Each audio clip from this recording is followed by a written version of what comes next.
ఇప్పుడు మసాలా మసాలా ఏంటంటే ఇది సాక్షుడు చిక్కిపోయి ఉన్నాడు. సాక్షుడు ఇవాళ పెద్ద క్వార్టర్ 180 పేజీ రాశాడు.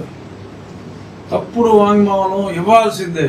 రఘురామ కేసులో గుంటూరు జీజీహెచ్ పూర్వ సూపరింటెండెంట్ ప్రభావతమ్మపై ఒత్తిడి. పోలీసులు ఒత్తిడి చేస్తారన్న.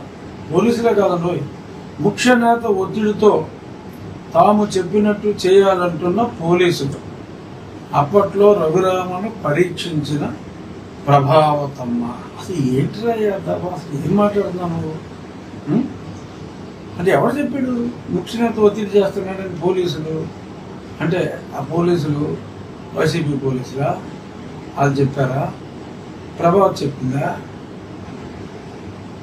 ఎవరు చెప్పారు? అది సాక్షి యజమాని యజమానురాలకు చెప్పారా? సాక్షి యజమాని కేసులో ఏమన్నా వస్తాడని కంగారు పడి. మరి మొన్న 2 రోజుల క్రితం నేను ముఖ్యమంత్రి గారికి ఒక లేఖ రాయడం జరిగింది. ఎందుకంటే పివి సునీల్ కుమార్ అనే ఒక అధికారి ఎవరైతే మరి దగ్గరుండి ఈ క్రతువుని నిర్వహించాడో, ఈ క్రతువుని ఎక్కడో ప్యాలెస్లో కూర్చున్న ఆ ఋత్వికుడికి వీక్షించే మరి అవకాశం కల్పించాడో, మరి అతని గురించి పేపర్లో వచ్చింది. వస్తే తను వార్నింగ్ ఇచ్చాడు. ఈనాడు కూడా ఇండైరెక్ట్గా నాకు ఏంటంటే 10 సంవత్సరాల తర్వాత అయినా కూడా ఇది నిరూపించకపోతే కేసులు వేసేస్తాను.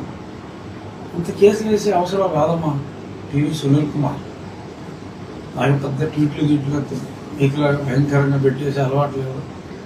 బట్ మీడియా ముఖ్యంగా చెప్తున్నా, అవకాశం ఈ కేసు ప్రూవ్ అవ్వకపోయే అవకాశం, ప్రూవ్ అవ్వని పక్షంలో మా మీద కేసు పెట్టే అవకాశం రాదమ్మా. సునీల్ కుమార్ రాదు. ఎందుకు అంటే అక్కడ అన్ని సాక్ష్యాలు ఉన్నట్టుగా మరి ఈనాడులో వచ్చిందంటే అది అబద్ధమయ్యే అవకాశం లేదు. ఏదైనా నిర్ధారించుకుని వాళ్ళు రాస్తారు. మరి ఇప్పుడు మరి ఈవిడ మహతల్లి ప్రభావతమ్మ, ఆవిడ తీవ్రంగా ప్రభావితమైంది ఈ పివి సునీల్ కుమార్ వల్ల. నెక్స్ట్ హాస్పిటల్కి వెళ్ళాడు. కోర్టు 12ంటికి రిపోర్ట్ ఇమ్మంటే ఆ ఒరిజినల్ రిపోర్ట్ చూసి అడ్లిపోయి మారుతావా సస్తావా అని చెప్పి ఇంకెవరిద్దరు రెడ్లు ఉన్నారు, జగన్మోహన్ రెడ్డి మెడికల్ కౌన్సిల్కి దానికి వేసిన 2 రెడ్లు. అక్కడ ఆ లోకల్ రాజకీయ నాయకుడు ఒకడు, అప్పట్లో వైసీపీలో ఉన్న రాజకీయ నాయకుడు, మరి ఆ ప్రభావతమ్మ భర్త మీద కూడా ప్రెషర్ పెట్టి ఇలా రకరకాలుగా ప్రలోభ పెట్టి ఓ దొంగ రిపోర్ట్ పట్టారు. ఇప్పటికీ కూడా నా జైలు సూపరింటెండెంట్ రాసింది కూడా క్లియర్గానే ఉంది.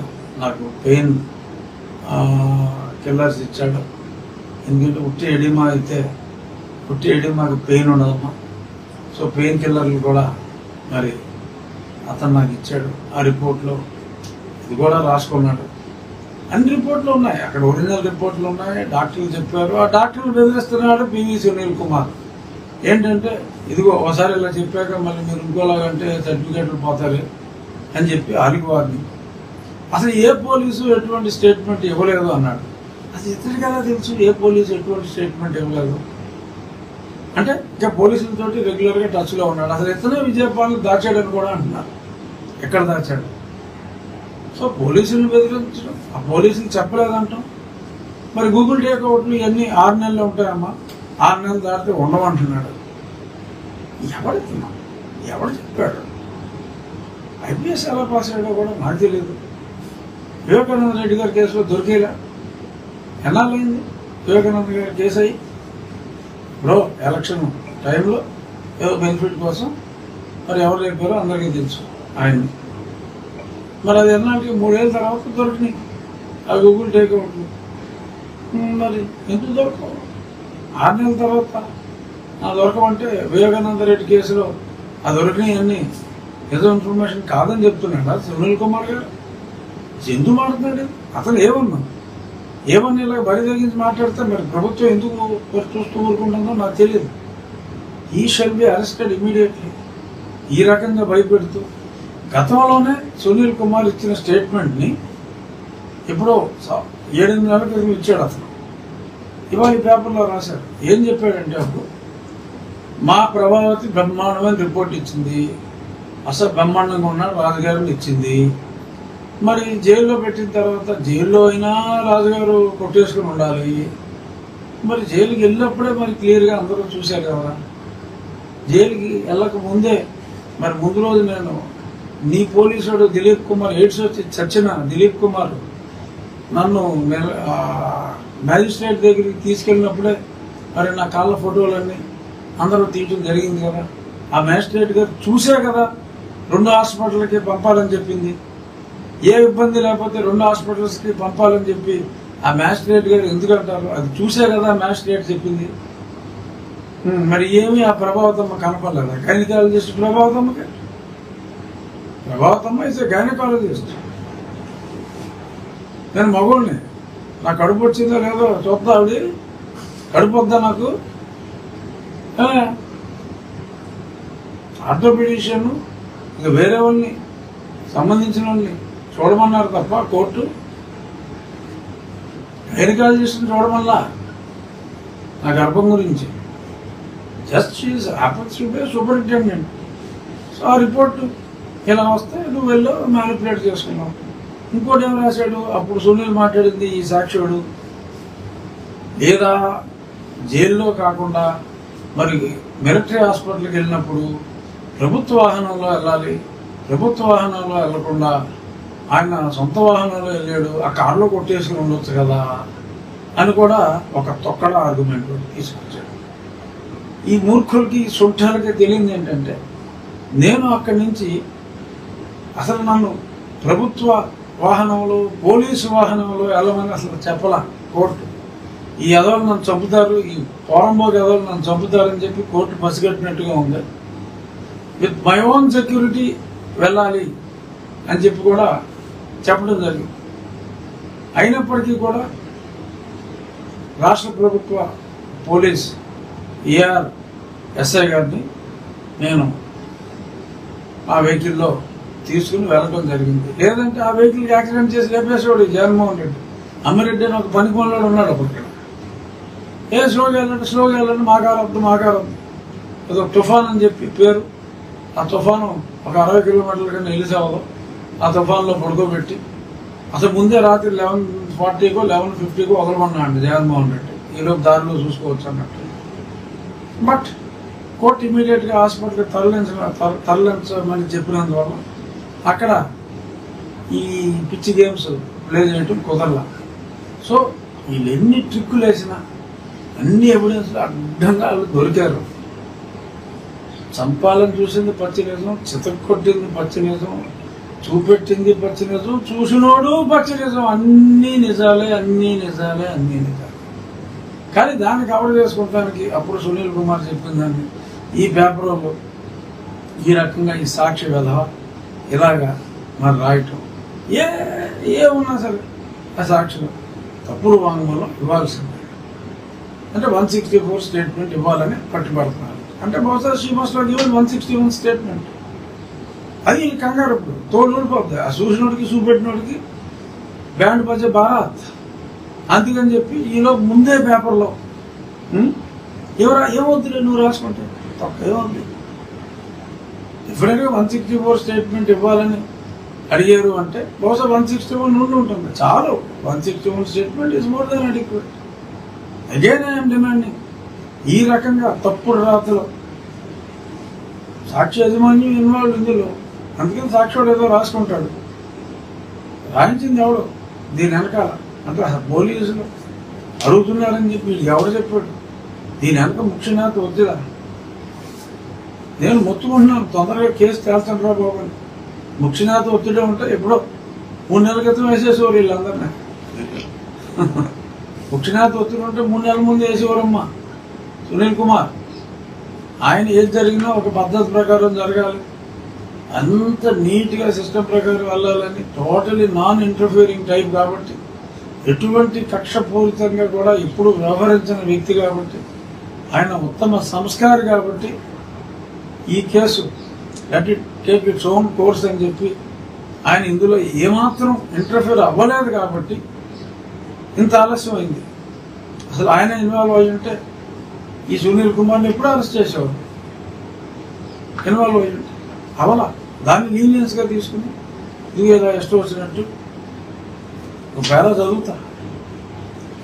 గతంలో ఇచ్చిన వైద్య నివేదికకు విరుద్ధంగా మేము చెప్పినట్టు ఇప్పుడు వాంగ్మూలం ఇవ్వాలి, లేకపోతే పరిణామాలు తీవ్రంగా ఉంటాయి అంటూ గుంటూరు జీజీహెచ్ పౌర సూపరింటెండెంట్తో పాటు పలువురు వైద్య అధికారులను వేధిస్తున్న తీరు వైద్య వర్గాలను ఆందోళనకు గురి చేస్తుంది. అమ్మద్దం ఇంకా ప్రభుత్వ ముఖ్య నేత ఒత్తిడితోనే పోలీసులు బరి తెగించారు, సమాజంలో విద్వేషాలు రెచ్చగొట్టి శాంతి భద్రతలకు విఘాతం కలిగిస్తున్నారనే కేసులో మాజీ ఎంపీ, ప్రస్తుత ఉండి ఎమ్మెల్యే టీడీపీ రఘురామకృష్ణరాజును గతంలో సిఐడి అధికారులు అరెస్ట్ చేసి విచారించిన విషయం తెలిసిందే. నాటి సిఐడి అధికారులు తనను శారీరకంగా హింసించారని రఘురామ ఫిర్యాదు చేశారు. అయితే రఘురామను పోలీసులు విచారించిన తర్వాత ఆయన అరెస్ట్ చేసే ముందు అప్పుడు జీజీహెచ్ సూపరింటెండెంట్ ప్రభావతమ్మ నేతృత్వంలో వైద్యులు పరీక్షించారు. ఆయన శరీరంపై ఎలాంటి గాయాలు, హింసించినట్టు ఆధారాలు లేవని నివేదించారు. అదే కదమ్మా గొడవ, మీరు మేనేజ్ చేస్తుంటారని. సుప్రీంకోర్టుకి వెళ్ళినా ఫలితం లేకపోయింది. ఏమైంది? సుప్రీంకోర్టు ఈ గాయాలు చూసే నాకు బెయిల్ ఇచ్చారు. Useless fellows. ఆ మాత్రం కామన్ సెన్స్ కదా. గాయాలు ఉన్నాయని కన్ఫర్మ్ చేశారుగా మిలిటరీ హాస్పిటల్ రిపోర్టు. ఫలితం లేకపోవడం ఏంటి? రాష్ట్రంలో చంద్రబాబు అధికారంలోకి రాగానే రఘురామ ఆనాటి సిఐడి అధికారులపై మరోసారి పోలీసులు ఫిర్యాదు చేశారు. ఆ వెంటనే గుంటూరు పోలీసులు కేసు నమోదు చేశారు. నువ్వు ఉన్నప్పుడు ఇచ్చుంటే, జగన్మోహన్ రెడ్డి ఉన్నప్పుడు, సునీల్ కుమార్ ఉన్నప్పుడు ఇచ్చుంటే ఏమయ్యేది? Case close, Prabhat correct report ఇచ్చిందని అనేవారు. మిమ్మల్ని నమ్ముతాడు రా బాబు. అసలు నన్ను వేసేసింది, చెతకొట్టింది, వేయాలని చూసింది మీరైతే ముఖ్యమంత్రి. మీరందరూ కుమ్మక్కైపోయంటే అప్పుడు ముఖ్యమంత్రి మీ దగ్గరికి వచ్చి కంప్లైంట్ ఇస్తారా? ప్రభుత్వం అన్ని ఇచ్చారంటారా? నేను అప్పుడే సిబిఐకి ఇమ్మని చెప్పి పోరాడా. సంవత్సరం తర్వాత సుప్రీంకోర్టు, హైకోర్టుకి వెళ్ళమని. ఇక్కడ రాకుండా మరి ఎలాగైందో నాకు తెలియదు. సంవత్సరం అలా వాయిదా లేకపోతే సిబిఐలు వస్తారు, మేము బిజీగా ఉన్నామంటారు. వీళ్ళు వస్తారు, మా కొన్ని ట్రైన్ కావాలంటారు. అలా 12 నెలల నుంచి జరిగింది. ఈ లోపు జగన్ ప్రభుత్వం పడిపోయింది. తర్వాత మరి అప్పుడు స్వచ్ఛమైన ప్రభుత్వం వచ్చింది కాబట్టి, నిష్పక్షపాతంగా వ్యవహరించే ముఖ్యమంత్రి గారు వచ్చారు కాబట్టి ఎస్ నేను కంప్లైంట్ ఇవ్వటం. ఇప్పుడు కూడా ఇమీడియట్గా నాదే ఎఫ్ఐఆర్ అవ్వాలి. 30 రోజుల్లో అవ్వాలి. సో 30 రోజులు అయింది. అదేమి ముఖ్య నేత ఏమీ ఒత్తిడి అలాంటివి ఏమి లేవు. అక్కడ ప్రొసీజర్ ప్రకారం జరిగిందంత. 4 రోజుల తర్వాత అయింది. తర్వాత ఇదిగో ఈ 3 నెలలకి ఒక షేప్కి వచ్చింది. అదే జగన్మోహన్ రెడ్డి అయితే ఏం చేస్తున్నాడు? ఆ కాదంబరి కేసులో ఏం చేశాడు? రే ముందు మీరు టికెట్లు కొనుక్కుని బొంబాయి వెళ్ళిపోండిరా, ఈరోజు మీరు ఇక్కడ ఇది రెడీ చేసుకోండి, దాన్ని వేసుకొచ్చేయండి. మళ్ళీ ఆ అమ్మాయి మీద అక్కడ ఎవరినో మోసం చేసింది, అక్కడ ఏదో ఊళ్ళో. వీడికి ఏంటంటే సంబంధం? ఏదో ఊళ్ళో కాదంబరి ఎవరినో మోసం చేస్తే ఎలా సాక్షి? నీకు ఏంటో సంబంధం? ఇక్కడ ఆ అమ్మాయి గురించి మాట్లాడడానికి ఇక్కడ అది అవసరమా? మీరు చేసిన ఏదో పనులు రాయకుండా మళ్ళీ అభియోగాలు ఏంటి? ఎవడో కంప్లైంట్ ఇస్తాడా? కంప్లైంట్ ఇస్తే అది ప్రూవ్ అయ్యేదాకా ఆ అమ్మాయి గురించి నువ్వు ఎందుకు మాట్లాడాలి? ఈ పేపర్లో ఎందుకు రాయాలి? కొన్ని వీళ్ళందరూ ఇచ్చింది రాంగ్ స్టేట్మెంట్లా. ఎఫ్ఐఆర్ అవ్వకుండానే నువ్వు టికెట్లు కొనేస్తావా? దాని గురించి రాయవా నీ తొగడా పేపర్లో?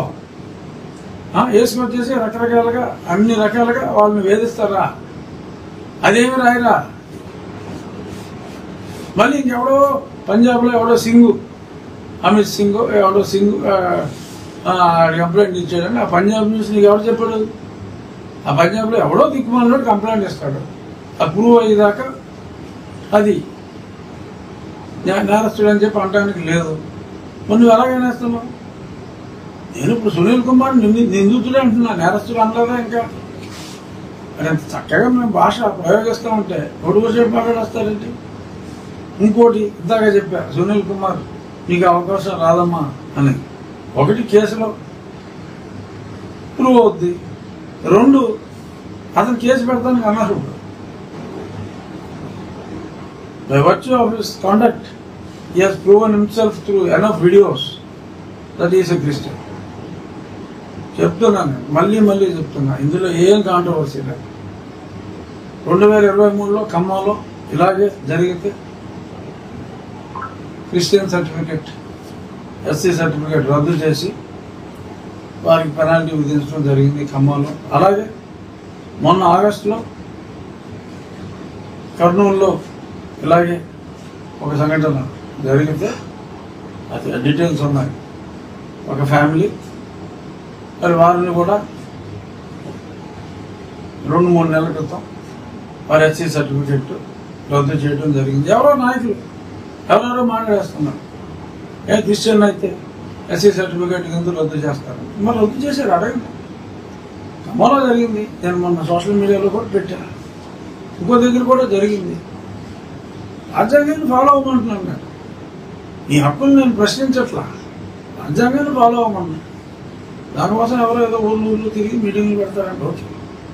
రాజ్యాంగానికి వ్యతిరేకంగా ఎవరన్నా మీటింగ్లు పెడితే దానికి నేనేం చేయను? రాజ్యాంగాన్ని గౌరవించిన వ్యక్తుల్ని అవుట్ క్లాస్ ఉంటారు ఎక్కడైనా సరే, అవుట్ క్లాస్ మాట్లాడుకోవచ్చు. కానీ మళ్ళీ చెప్తున్నాను, సునీల్ కుమార్కి ఆ రకంగానూ అవకాశం లేదని చెప్తున్నాను. అది సో దీని మీద ఏం ట్వీట్ పెట్టుకుంటావు పెట్టు. But there are enough videos, అవి సోషల్ మీడియాలో తీసేయడం జరిగింది. నేను ముందే రికార్డ్ చేసి, నేను ముందే రికార్డ్ చేసి ఆ మినిస్ట్రీ ఆఫ్ హోమ్ అఫైర్స్కి పంపించాను, డిఓపిటీకి కూడా. జీసస్ క్రైస్ట్ మనకి బ్రిటిష్ వాళ్ళు మనకి గుడికి వెళ్ళడానికి లేదు, మనకు గుడి ఇచ్చాడు. అంటే చర్చ్ గురించి బడికి వెళ్ళడానికి లేదు, మనకు బడి ఇచ్చాడు అని వీళ్ళు మాట్లాడిన వీడియోలు ఇవన్నీ ఉన్నాయి. క్రిస్టియానిటీ గురించి, చర్చిల గురించి మాట్లాడి అన్నీ కూడా. బట్ ఓకే, ఉద్యోగం కోసం అతను సర్టిఫికేట్ తీసుకుని ఉంటాడు, నేను కాదన్నా. But by virtue of his conduct అక్కడ కంప్లైంట్ ఇవ్వాల, నేను ఇచ్చాను, అది జగన్మోహన్ రెడ్డిని మేనేజ్ చేసి అది పక్కన పెట్టించుకున్నాను. అతను చర్యలు తీసుకోవాలని గోడవల్లి కృష్ణారాయణ గారు కూడా కంప్లైంట్ ఇచ్చారు. అప్పుడు క్రిస్టియన్ యాంగిల్లో కాదు, బట్ ఒకసారి కదుపుకుంటే అన్నీ వస్తాయి. చేత తప్పు చేస్తే మరి శిక్ష అనుభవించాలి, తప్పదు. మరి ఈ రకంగా ఊరికనే పేపర్లో రాసేసి గుమ్మడికాయ దొంగ ఎవడంటే ముందు ఆయన తడుముకున్నాడు, ఇప్పుడు సాక్షుడు తడుము. A3 సంబంధించిన పత్రిక, A3కి సంబంధించిన పత్రికలో మరి వీళ్ళు తడుముకున్నారు. ఎందుకు తడుముకోవటం అవసరం ఉంది? మీ సైడ్ తప్పు లేదు, అసలు నన్ను కొట్టలేదు, అసలు నన్ను మీరు అరెస్టే చేయలేదు, నేను ఊరికన్నా అరెస్ట్ చేసినట్టు ఊహించుకుని ఇవన్నీ చెప్పేశాను. చెప్పండి, చార్జ్షీట్ వేసాక కోర్టులో చెప్పండి. నాకు కూడా వచ్చిన ఎస్ఐ ఉన్నాడు, ఏం జరిగిందో అతను తెలుసు.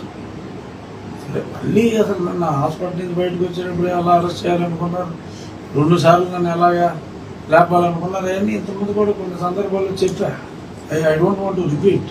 బట్ ఎంత క్రూరులు ఈ కేవలం మొన్న అతను ఇచ్చిన ట్వీట్లు, ఈ తప్పుడు వాంగ్మూలం ఇవ్వాల్సిందే అని వాళ్ళ సాక్షి పేపర్లో, మరి మెయిన్ సాక్షిలో జిల్లా ఎడిషన్లో కాకుండా మరి బీభత్సంగా పెద్ద నివేదిక రాశారు. మరి ఇవన్నీ చూస్తే మరి వాళ్ళ మరి ఇంకెవరైనా ఒకటి ఎవరికైనా అనుమానం, బెనిఫిట్ ఆఫ్ డౌట్ ఉన్నా మరి by virtue of their conduct ఎటువంటి అనుమానాలు మీకు పెట్టుకోక్కర్లేదా, మేమే ఆయన్ని గట్టిగా హింసించాం, వేసేసామని చెప్పి చెప్తున్నట్టుగా ఉంది అని చెప్పి తెలియజేయటం కోసం నేను దీన్ని ఆడి పబ్లిసిటీ చేసుకుంటే మరి ఎంతమంది చదివారో, ఇప్పుడు నేను చేసిన పబ్లిసిటీకి ఇంకెక్కువ మంది చూస్తారు. మరి నేను ఎందుకు చూపెడుతున్నాను అంటే, మీరు తప్పు చేశారు కనుక, నేను ఎటువంటి తప్పుడు స్టేట్మెంట్ ఇవ్వలేదు కనుక, నన్ను చావగొట్టింది నిజం కనుక చంపాలని చూసింది నిజం కనుక మరి దీన్ని ఇలా వదిలేస్తే ఇది ఇంకా సమాజంలో దీని ప్రభావం ఇంకా దారుణంగా ఉంటుంది కనుక ఒక లా మేకర్కే మరి ఈ రకమైన పరిస్థితి వస్తే ఇంకా మామూలు పరిస్థితి ఏంటని చెప్పి వ్యవస్థల మీద ప్రజలకు నమ్మకం పోతుంది కనుక న్యాయ వ్యవస్థ మీద నమ్మకంతో సరే మరి గతంలో తప్పుడు దారిలో వెళ్ళినా సరే పోలీసు వ్యవస్థ అనేది ముఖ్యమైన వ్యవస్థ, తప్పు జరిగిన వాళ్ళు సరి చేసుకుంటారు అనే నమ్మకంతో పోలీస్ కంప్లైంట్ ఇచ్చి ఒక పక్క పోలీసు వ్యవస్థ మీద నమ్మకం ఉండేలాగా, న్యాయ వ్యవస్థ మీద నమ్మకం ఉండేలాగా ఈ అన్నిటి కోసం నేను ఈ పోరాటం చేస్తున్నాను. ఎన్ని ఒడతోపులుపినా ఇంక తెలంగాణ వాడు సపోర్ట్ చేసిన, వేరే తెలంగాణ పార్టీ వాడు సపోర్ట్ చేసిన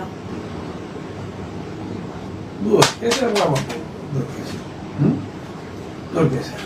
అది లెక్క. ఇక్కడ ప్రశ్న నెక్స్ట్ తిరుపతిలో ఇవాళ పవన్ కళ్యాణ్ గారు వాళ్ళ పాపతో డిక్లరేషన్ ఇప్పించారు దానికోసం. అవును, ఎస్. అది ఎంత పెద్ద మనిషి తరహాగాను. ఇప్పుడు అదే జగన్మోహన్ రెడ్డి క్రిస్టియన్ అని అందరికీ తెలుసు, అతనికి తెలుసు, అందరికీ తెలుసు. మరి ఒక చిన్న డిక్లరేషన్ ఇస్తే ఆ భగవంతుడి మీద ఉన్న విశ్వాసం మరి ఎంత చక్కగా ఉండేది. అటువంటి అద్భుతమైన అవకాశాన్ని కూడా మరి తన అవగాహన లేమితోనూ అహంకారంతోనూ మరి అతను పోగొట్టుకున్నాడు జగన్మోహన్ రెడ్డి. మరి ఆయన పవన్ కళ్యాణ్ గారు చెప్పారు గతంలోనే, my daughter has taken baptism అని చెప్పారు.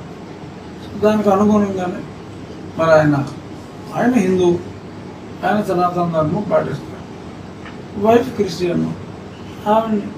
ఆయన ఏం ప్రెషర్ పట్ల నువ్వు హిందూ ధర్మానికి మారాలని. అలాగే పిల్లలు కూడా ఓకే జనరల్గా మరి సినిమాలో ఉంటుంది కాబట్టి అటాచ్మెంట్ ఎంతో కొంత తల్లికి ఎక్కువ ఉంటుంది కాబట్టి తల్లి మతాన్ని ఒక వయసు వచ్చిన తర్వాత వారి అమ్మాయి ప్రపోజ్ చేసి ఉండొచ్చు. ఆ అమ్మాయి నిర్ణయాన్ని గౌరవిస్తూ మరి ఆయన స్పష్టంగా చెప్పి మరి అక్కడ డిక్లరేషన్ కూడా ఇచ్చి వెళ్ళారంటే అది పవన్ కళ్యాణ్ గారి మంచితనాన్ని, ఆ ఫ్రాంక్నెస్ని, తను నమ్మిన దాన్ని ఎంత స్పష్టంగా ఒక పక్క ఆయన సనాతన ధర్మం గురించి చెప్తూనే కూతురు నిర్ణయాన్ని గౌరవించి టెంపుల్లో ఉన్న రూల్స్ని గౌరవిస్తూ నువ్వు రావాలి అంటే నువ్వు డిక్లరేషన్ ఇవ్వాలి అని చెప్పి ఆ పాపకు చెప్పి పాపతో డిక్లరేషన్ ఇప్పించి మరి దర్శనం చేసుకుని మరి వాళ్ళ అందరికీ కూడా ఒక ఆదర్శంగా నిలిచారు పవన్ కళ్యాణ్. మరి రేపో మరి జగన్మోహన్ రెడ్డికి భగవంతుడి నుంచి పిలుపు వస్తే మరి ఈసారి వెళ్ళినప్పుడు చక్కగా పవన్ అన్న బాటలో ఆయన కూడా ఒక డిక్లరేషన్ ఇచ్చి ఆ భగవంతుని దర్శనం చేసుకోవాలని చెప్పి మనస్ఫూర్తిగా కోరుకుంటున్నా. మొన్న ఏదో సుప్రీంకోర్టులో చిన్న కోర్టులో ఆర్గ్యుమెంట్స్ అప్పుడు రకరకాల డిస్కషన్స్ వస్తాయి. ఇల్లు ఎలకంగానే పండుగ అయిపోయినట్టు వీళ్ళందరూ సోషల్ మీడియాలో రెచ్చిపోయి ఏదేదో మాట్లాడుకుని రేపు మధ్యాహ్నం మళ్ళీ సుప్రీంకోర్టు సమావేశం అవుతుంది. డెఫినెట్గా నిజంగా ఎవరైతే ఆ కల్తీకి పాల్పడ్డారో ఆ వివరాలన్నీ ఇన్వెస్టిగేషన్ ఇక్కడ సిద్ధ చేస్తుందా లేకపోతే వేరే చేస్తారా, ఏది జరిగినా కూడా క్వాలిటీ తగ్గింది, భక్తులు నిరాశకు గురయ్యారు చాలా రోజులు అనేది నిజం. ఆ సత్యాన్వేషణలో మరి తెలిసిన విషయాన్ని చెప్పకపోతే అదొక దోషంగా ఉంటుంది కాబట్టి మనోభావాలు దెబ్బతినకుండా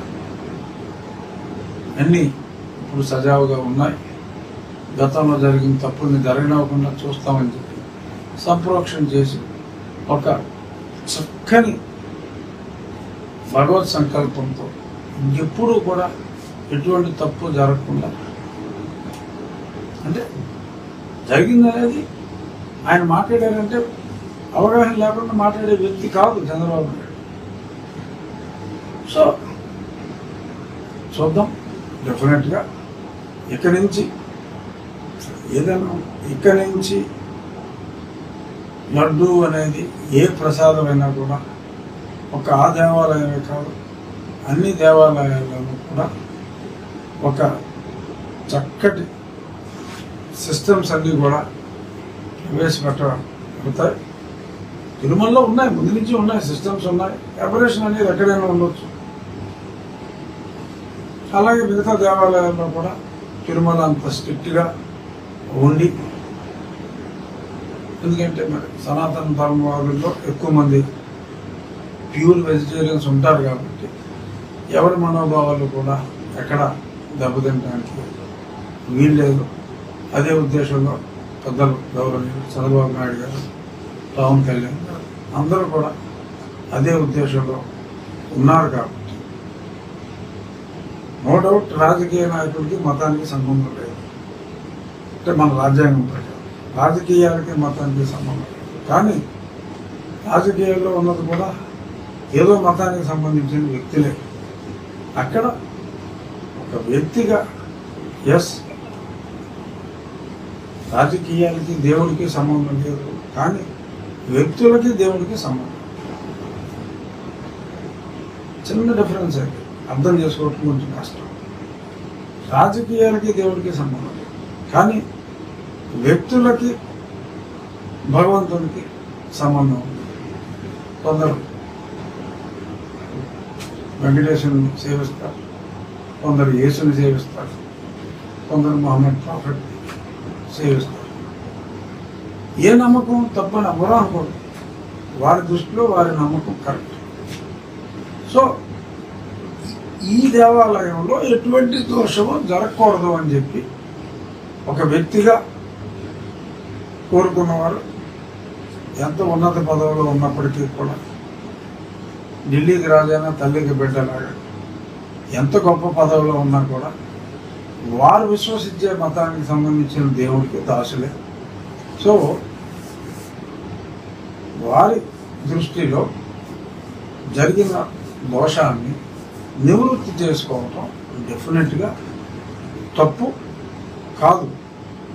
రాజకీయ నాయకుడిగా మాట్లాడితే తప్పు. ఒక భక్తునిగా ఆ మతానికి సంబంధించిన వ్యక్తిగా ఎటువంటి దోషము ఉండకూడదు. సంప్రోక్షణ అనేది మన దేవాలయంలో నిత్యం జరిగేది. ప్రతి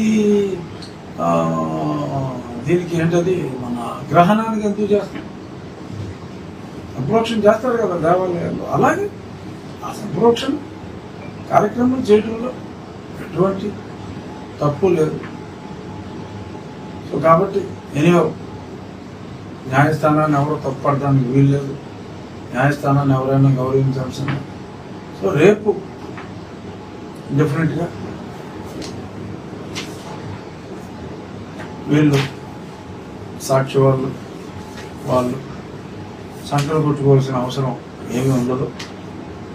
ఏ తీర్పు వచ్చినా అందరూ గౌరవించాల్సిందే. ఎవరైనా చెప్పేది ఏంటి, భక్తుల మనోభావాన్ని గౌరవించమని, భక్తుల మనోభావాన్ని భంగపరచొద్దని. ఒకటైనా అదే చెప్తుంది.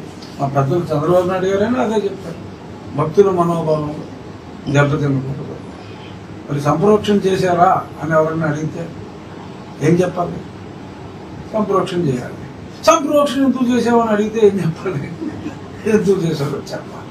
సో కాబట్టి అందరూ కూడా ప్రజల సెంటిమెంట్ దెబ్బతినకూడదనే చూస్తారు నిస్సందేహంగా. చంద్రబాబు నాయుడు గారు అయితే ఇంకా ఆచితూచి అడిగేస్తారు.